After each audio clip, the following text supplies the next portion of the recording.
Christian. Here's another one. A professing Christian who's utterly horrified at suffering and he's got trouble sleeping. Okay, how do we get our eyes on Christ in this? What if I all of a sudden become seized by some fear? Because that happens. Christians have seasons where they can get seized by fear. Now, his was specifically the trauma at the torture. Tortured for Christ was Richard Wurmbrand's book. He got messed up by that book. But what happens when we get seized by some fear? Again, bring the Lord in. Christ, bring Christ directly. We're believing some kind of lie from the devil. What did Christ say? Who is he? What has he said? How do I get my eyes on him? How does he help? What do I need to hear him saying to me? Well, when we were on the cliffs of Nepal, I was actually gripped with that kind of fear, and nothing helped till the next morning. I realized that I was believing the devil's lie that death is the end. And so Jesus' words in John 8:44 that the devil basically is a liar, but also just his words about him being the resurrection and the life, and the fact that death is not the end, and it's just a door, and even the suffering for his sake, you're blessed. And so that kind of just his word, his truth, though you die, yet shall he live. And even John 6:37 and 40, he talks about he will raise it up on the last day, and you'll be with me this day in paradise. I mean, all those truths about death sort of rescued me from the fear, but it was the truth that set me free. It wasn't really, there weren't any hymns I could sing to get me out of that. It just, I had to realize like I'm believing some kind of lie. And once I got that truth, I was good, even though I was still kind of. Let me ask you this, were the disciples ever afraid? Peter, when he walked to Jesus, he started to look at the wind and he becomes afraid, and then he's like, Lord, save me. And then Jesus reached down and saved him. And I think of that anytime I'm afraid, just like, Lord, save me. Can anybody think about all the times Jesus said, fear not? And he always gave a reason. Do you ever notice that? Jesus didn't just say, obliviously or in a vacuum, just don't fear. You've got nothing to fear but fear itself. He didn't say some of these, people say, oh, don't be afraid. They tell their little child, don't be afraid. People are always saying that, don't be afraid, when really there are a lot of things to be afraid of. But Jesus is talking to his little ones. Why shouldn't Christians be afraid? For he's with us in our times of trouble. And he promises to deliver us from them all. Well, he said this. He said, lo, I'm with you to the end of the age. He also said, I'll never leave you or forsake you. That was specifically of the Lord that was said. What are some of the things that he said specifically when he walked this earth as to why his disciples shouldn't fear? They can't throw them to hell. Fear not. That's one thing. Our enemies don't have the ability to harm. The truth is that what Jesus actually says is not only do they not have the ability to harm the soul. Now he talks about them killing the body, harming the body. He talks like that. But in another place, he also said, not a hair of your head. And so you put both of those together, the reality is this: if somebody touches the hair of my head, it's because God has allowed it. And God is never going to put me into any kind of situation that he's not going to be there and give me grace. You remember what the Lord said to Paul. Paul said, Lord, would you please take this away? And he asked him 3 times. And the Lord's answer was,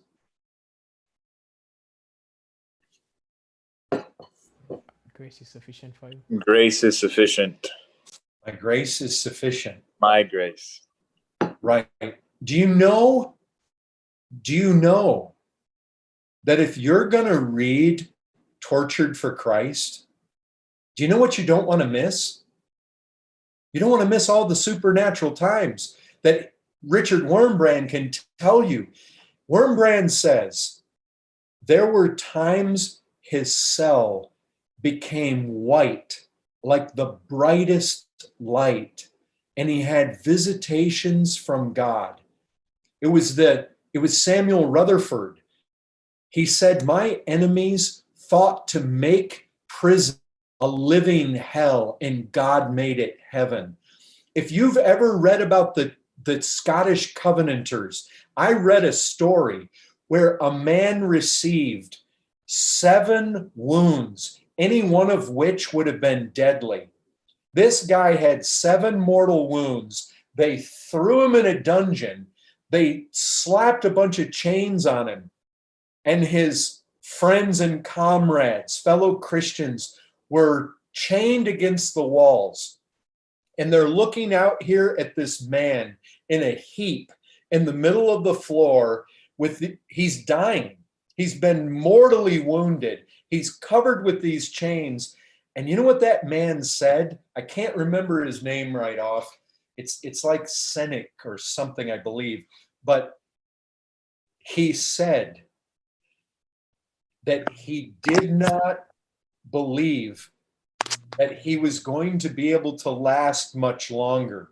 Okay, when a guy in that condition says that, you expect he's going to say, because of these wounds and I'm bleeding and I'm really hurt. You know what he said? He said, I am experiencing so much of the glory of God right now that I think it's going to kill me.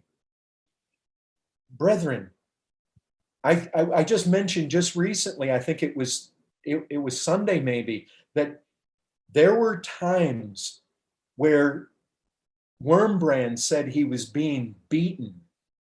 And every stroke, he physically, it was a spiritual, physical combination of feeling. He felt his love for that guard who was beating him grow with every blow. Brethren, we don't want to forget that there were martyrs that they took to the burning stakes at Smithsfield, and they set these guys on fire, and they sang, and they would stick their hands in the fire and wash it like they were washing it in their hands in water. I mean, you have to recognize God does not abandon his people. In the hardest places and the darkest places, he has promised to be with us, and that is not an empty promise. Listen, we can bank on this. And so those are the promises. I mean, the thing is, brother, if we'd have gone over those cliffs and we would have been pummeling down, I mean, it'd have been all over. We'd already be in glory. We wouldn't be here in the trials of this life. I mean, it's to be absent from the body is to be present with the Lord. Look, I'm not going to say that I didn't look over that edge and feel the breath sucked right out of me. I mean, that was that was fearful. But brother, I'll tell you, I just had to say, Lord, I'm in your hands. And I really do believe what I said on Sunday. We're immortal until God takes us out of here. And I recognize, you know what? I could just as easily get killed on a nice solid street out here in front of my house than hanging off a cliff in Nepal. And I just had to get to the point where it's like, Lord, you may remember there was a man who John MacArthur tells the story about certain men who were evangelizing when the Titanic went down. And anyways, I've heard some stories, but I heard about one man who was floating on a piece of wood, and he was a Christian, and he said, Lord, there's no sense both of us staying awake. In other words, this guy's in the North Atlantic in freezing water, out there drifting by himself, and he's on this board, and he manages to balance himself well enough so that he could fall asleep. And it's just like, Lord, I think you've got control of the matter, and I just don't need to stay awake. I mean, that's where I had to come hanging on that cliff. It's like, there's no sense me being concerned about this, because I can't, it's just like I can't add a cubit to my stature. I can't change this at all. And so there's no sense worrying about it. I might as well try to get some sleep. I mean, the Lord gives us think about his disciples when they walked with him. I mean, he said to his father, I haven't lost one. I mean, yes, Judas had to go. I mean, that was a reality that was prophesied. But he said, I haven't lost one. And you can be sure, we're the apple of his eye. He's spent his blood. We're his bride. As much as you do it under one of the least of these, you do it unto him. He has a very special regard and concern for his children. And he knows where we're at. He knows what we're going through. He knows what we need. And he's given us all manner of promises.